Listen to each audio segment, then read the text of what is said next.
নির্বাচনের ফলাফল মানে তো শুধু কিছু সংখ্যা, তাই না? কিন্তু আসলে তা নয়। প্রত্যেকটা ভোটের পেছনে একটা লম্বা আর বেশ জটিল যাত্রা আছে। চলুন আজ আমরা সেই যাত্রার গল্পটাই শুনব। দেখব কিভাবে একটা ভোট পোলিং বুথের সাদামাটা কাগজ থেকে সোজা আমাদের ডিজিটাল স্ক্রিনে এসে পৌঁছায়। তো চলুন তাহলে একটু গভীরে যাই। আমরা তো গণতন্ত্র নিয়ে কত কথাই বলি, কিন্তু নির্বাচনের দিন মানে একদম গ্রাউন্ড জিরোতে এই গণতন্ত্র জিনিসটা দেখতে ঠিক কেমন? এটা কি খুব হাইটেক ডিজিটাল কিছু, নাকি এর পেছনে অন্য কোনো গল্প আছে? বাইরে থেকে দেখলে তো মনে হতেই পারে পুরো ব্যাপারটা একটা ডিজিটাল গোলকধাঁধা। এই যেমন ধরুন নির্বাচন কমিশনের ওয়েবসাইটে ঢুকলে কি নেই সেখানে, হাজারটা লিঙ্ক, গাদা গাদা ফর্ম, ডেটার সমুদ্র। দেখে তো বেশ জটিল আর টেকনিক্যাল মনে হয়, তাই না? কিন্তু যদি আমরা একটু জুম ইন করি, মানে একদম কাছ থেকে দেখি, তাহলে ছবিটা কিন্তু পুরো পাল্টে যায়। তখন দেখতে পাই এই রকম একটা দৃশ্য। হাতে লেখা হিসেব, কাগজে কালির দাগ। ওই যে বিশাল ডিজিটাল তথ্যের পাহাড়, তার জন্ম কিন্তু এখানেই, এই অ্যানালগ, এই মানসিক প্রচেষ্টা থেকেই। আর ঠিক এখান থেকেই আমাদের আজকের গল্পটা শুরু হচ্ছে। তো চলুন এবার আর দেরি না করে ওই বড় ছবিটা থেকে বেরিয়ে সোজা ঢুকে পড়া যাক একটা পোলিং বুথের ভেতরে, যেখানে আসল অ্যাকশনটা হয়। এই যে দেখছেন, এটাই হলো সেই বিশেষ পুস্তিকা বা স্পেশাল বুকলেট। বলতে পারেন একজন প্রিসাইডিং অফিসারের জন্য এটা সারা দিনের গাইডবুক কিংবা বাইবেল। ভোট গ্রহণের প্রতিটা স্টেপ, ছোট বড় সব নিয়মকানুন, সবটাই এর মধ্যে রয়েছে। এর ভেতরে বেশ কিছু খুব জরুরি ফর্ম থাকে, যেমন ধরুন মক পোল সার্টিফিকেট, এটা দিয়ে দিনের কাজ শুরু হয়। তারপর আছে অফিসারের ডায়েরি, যেখানে সারাদিনের সব ঘটনা নোট করা থাকে। আর সবশেষে ভোটের পরে চূড়ান্ত ঘোষণা, মানে এই কাগজগুলোই বলতে পারেন একটা ভোটের জন্ম থেকে শেষ পর্যন্ত পুরো যাত্রার সাক্ষী থাকে। আচ্ছা, আসল ভোট তো শুরু হবে, কিন্তু তার আগে একটা খুব খুব জরুরি কাজ আছে। সেটা হলো এটা নিশ্চিত করা যে ভোটিং মেশিনটা একদম ফাঁকা, মানে জিরো থেকে শুরু হচ্ছে আর তাতে কোনো গণ্ডগোল নেই। আর এই পুরো প্রক্রিয়াটাকেই বলা হয় মক পোল। প্রসেসটা কিন্তু বেশ সহজ, মাত্র 4টে স্টেপ। 1. বিভিন্ন রাজনৈতিক দলের এজেন্টরা কিছু টেস্ট ভোট দেন। 2. মেশিনের কাউন্ট আর কাগজের ভিভিপ্যাট স্লিপ মিলিয়ে দেখা হয়। 3. সব ঠিকঠাক থাকলে মেশিন থেকে ওই টেস্ট ভোটগুলো পুরোপুরি মুছে ফেলা হয়, মানে একদম ক্লিয়ার। আর 4 নম্বর, শেষে সবাই মিলে একটা সার্টিফিকেটে সই করেন, এটা কনফার্ম করতে যে মেশিনটা এখন ভোটের জন্য রেডি। এই জিনিসটা কিন্তু দারুণ ইন্টারেস্টিং।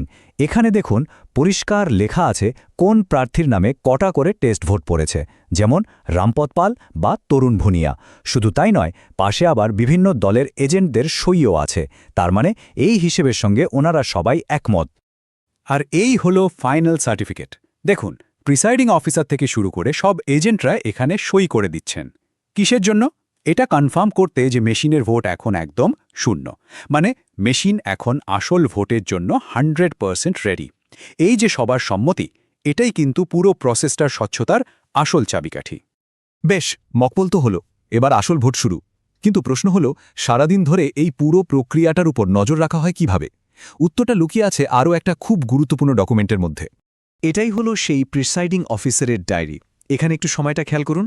সকাল 9টা, তারপর 11টা, দুপুর 1টা, মানে প্রতি 2 ঘন্টা অন্তর কতজন ভোট দিলেন সেই হিসেবটা হাতে লিখে রাখা হচ্ছে। যেমন দেখুন, সকাল 11টার সময় টোটাল ভোটার দেখাচ্ছে 200। এই যে হাতে কলমে নিখুঁত হিসেব, এটাই নিশ্চিত করে যে সবকিছু নিয়ম মেনে চলছে। তো এইভাবে সারাদিন চলার পর একদম শেষে গিয়ে একটা ফাইনাল সংখ্যা পাওয়া যায়। সব হিসেব মিলিয়ে এই নির্দিষ্ট পোলিং স্টেশনের জন্য সেই ম্যাজিক নম্বরটা হলো 723। এটাই হলো ওই বুথের সারাদিনের নির্যাস। এখন এই 723 সংখ্যাটার আসল মানেটা কি? সেটা বুঝতে হলে আমাদের দেখতে হবে ওই বুথে মোট ভোটার কতজন ছিলেন। দেখুন, মোট ভোটার ছিলেন 785 জন, আর ভোট দিয়েছেন 723 জন। এই যে হিসেবটা, এটাই হলো অফিসিয়াল ভোটার টার্নআউট।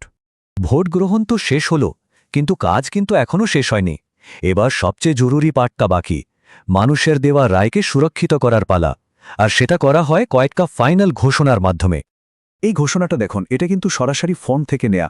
প্রিসাইডিং অফিসার এখানে নিজের মুখে বলছেন যে উনি নিজের সিল লাগিয়েছেন এবং বাকি এজেন্টেরও সিল লাগাতে দিয়েছেন। মানে উনি ব্যক্তিগতভাবে দায়িত্ব নিচ্ছেন যে সবার সামনেই ভোটিং মেশিনটা সিল করা হয়েছে। এটা একটা বিরাট সম্মিলিত দায়িত্বের ব্যাপার। এই দুটো ছবিকে যদি পাশাপাশি রাখি, তাহলে ব্যাপারটা আরও পরিষ্কার হবে। বাঁদিকে দেখুন ভোট শুরুর আগের সাইন, আর ডান দিকে দেখুন ভোট শেষ হবার পর মেশিন সিল করার পরের সাইন।